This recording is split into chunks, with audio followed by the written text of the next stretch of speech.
So you got your nice 0-degree bag, and that's worth something. Then you got your brother's backpacking tent, or sleeping bag, right? And we got some other junk, and your scoutmaster says we're going to make a burrito. And you think a burrito is something to eat, right? I don't see any beans or anything around here. Okay, so what we need to do is, I've already made this plastic into a bag, okay? It's already sealed on it. And it's already sealed on one end. Pop that in. See, this end is the open end, okay? So, how did I do this? I stole it from a mattress. But there you go. But, all right, now you'll notice they got a nice hole in this bag. We don't care.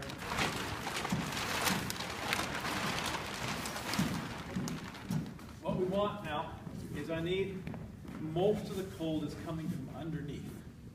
You're protecting yourself from underneath, not on top. So I got this space blanket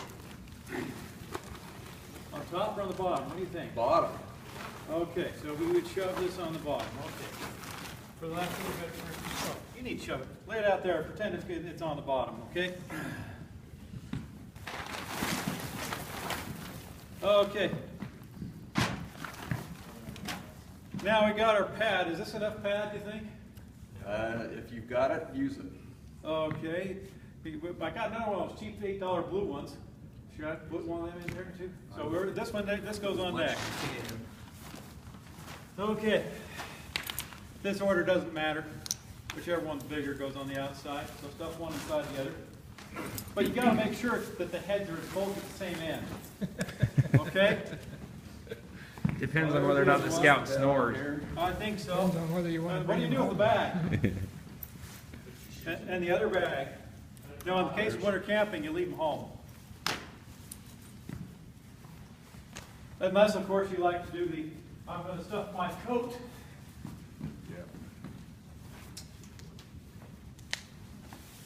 And make my pillow. Okay, here you got your nice pillow.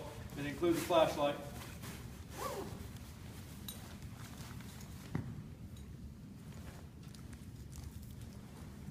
So what a burrito really is a one for you guys. It's a one-man tent. When we say one man, it's not like the two-man tent thing. It's a one-man tent.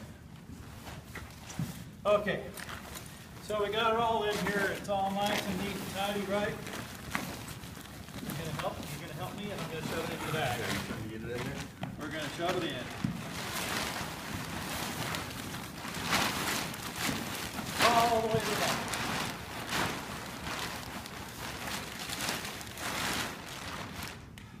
Are you claustrophobic? Yes. Okay. Is tonight. See this when you're sleeping at night? Now, when I've been at burritos, I'm claustrophobic too. There you go. Now you got your. And that's not nearly enough. Oh, to keep you from being claustrophobic. And then your pillow on the other side of it. And you're nice and neat and tidy. Now, we're getting ready to go camping. You start with the end that's open. I'm going to leave the pillow out.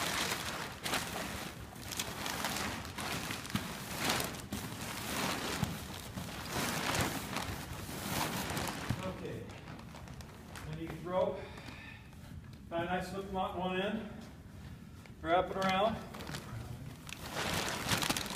Stick it through that little loop I made. That's because it keeps getting smaller after you're dragging it. Okay, and then there's this overhand knot right there. Actually, we're going to pull this one all the way through because we're going to drag it up the hill this way. Advantage of the burrito is his sleeping bag isn't wet. It's set up in the right order. All he has to do is unroll it and he's done. Now the hard part is getting him in and out. How do you get a scout in a burrito? Jeff, do you got any techniques? I know you've used them a bunch. Jeff Wilson?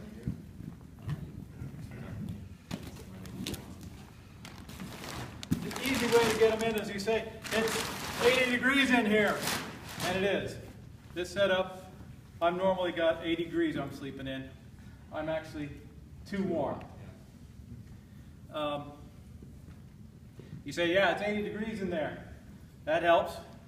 Number two, one thing you ought to do is, like, I forgot your name, Brent showed us, he zipped up the sleeping bag.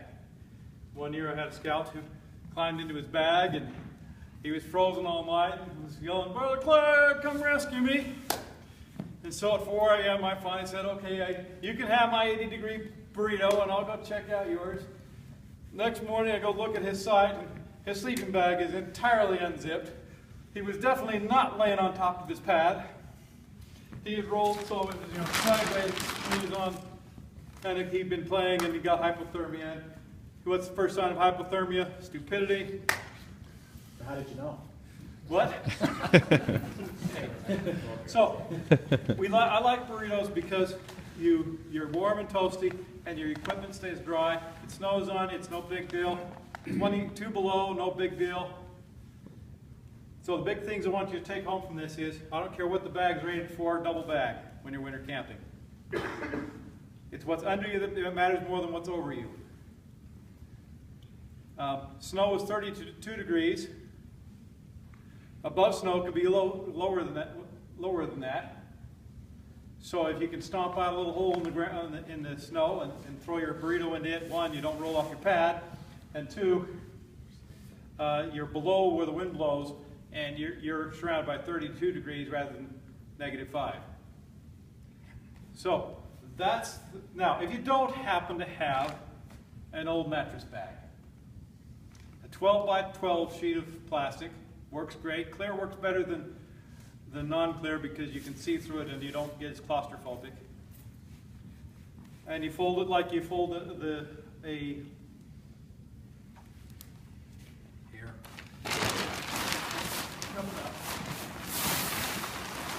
Okay, pretend this is one.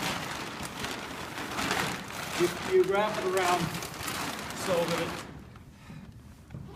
both the loose ends are on the bottom. And then you have a long end, and it's actually longer than this end. Okay, questions?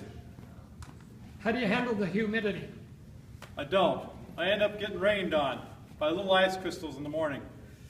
Because my breath came out, hit the cold air, condensed on the plastic above my head, and freezes, and I get a little shower. So what do I do before I climb out? Okay, it's not all falling down, so I'm not getting it down the back of my neck. So the hardest part about getting out of a burrito is getting out. And the real easy way is you roll over and you sit up and you stand straight up. Don't try to crawl out. You stand straight up, let it fall down around you, and you go like this, and hopefully you've got your other stuff warm by then, but that's the easy way. Is that correct, or is there a better way? That's right. And if you haven't worn your stuff to bed, then bring it in before you get it, right? Yes. Lay it next to you and it's cold, and then it warms up, and then you can put it on. Yes. Yeah. But you're still going like this for a little bit.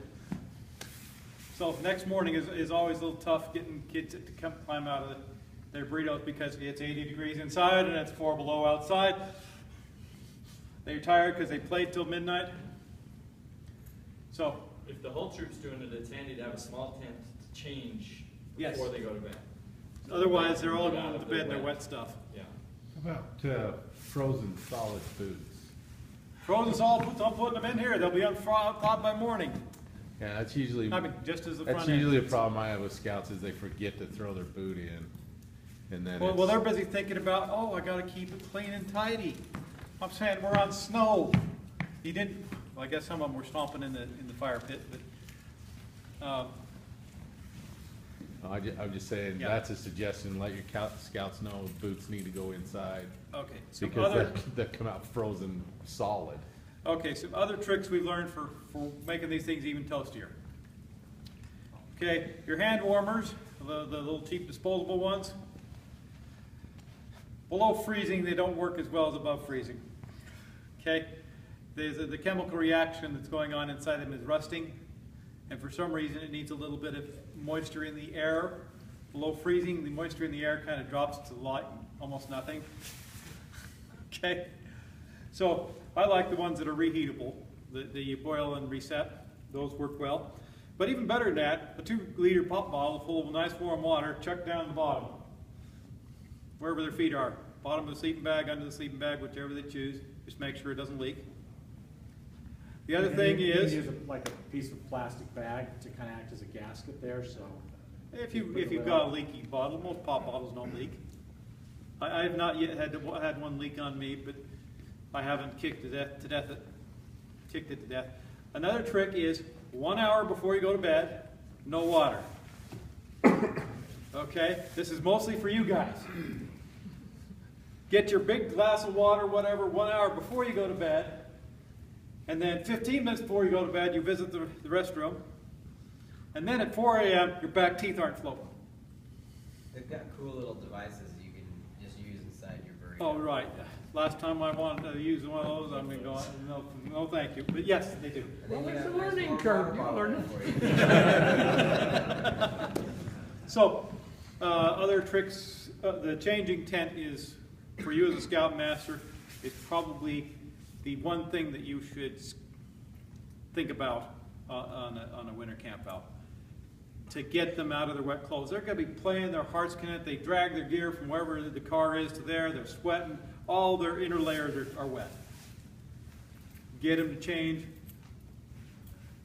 Well, take your underclothes off, put your coat back on, kind of thing. Yes, your boots are yucky, or frozen, or mostly frozen, but get all the way over. And then the beanie. I forgot the beanie. You always have a beanie to wear on your head in the sleeping bag. Make sure they change It's just a new before one. they go to bed. Yes. We told them to bring new clothes the first time I went up, and they went out and played and got all wet, and then came in and changed into their clothes, and then went out and played again. Oh, yes. I've seen that They kind happen. of missed the point, but they learned. Other fun little tidbits for keeping your boys warm in the winter. Guy comes up in sneakers. Did we cover this 2 months ago when I was off doing personal stuff? Did we? You guys remember how to handle sneakers? Plastic bread bags. You take a regular everyday grocery bag, plastic grocery bag. You get a dry sock. You stick the dry sock on the shoe, on the boy's foot, then plastic on it, and then you put both of them in the shoe. And a rubber band or whatever, tie it, whatever you need to get it to not fill up with snow from the top side. And that will help you with a boy that's frozen. A disposable space blanket, cut it into a vest, poncho, whatever, stick it under his coat. That's another way, another quick and dirty thing a scoutmaster can do for a boy who shows up unprepared. But the best thing I found was tell mom you're going fireless. There will not be a fire to get the kid warm. For some reason, when mom thinks that, she calls up cousin George to get his snowmobile pants, and cousin Hank to get his ultra whatever, and the boys come prepared. I was amazed at how much just the thought that there is not a fire helps them come prepared. And what do they find out?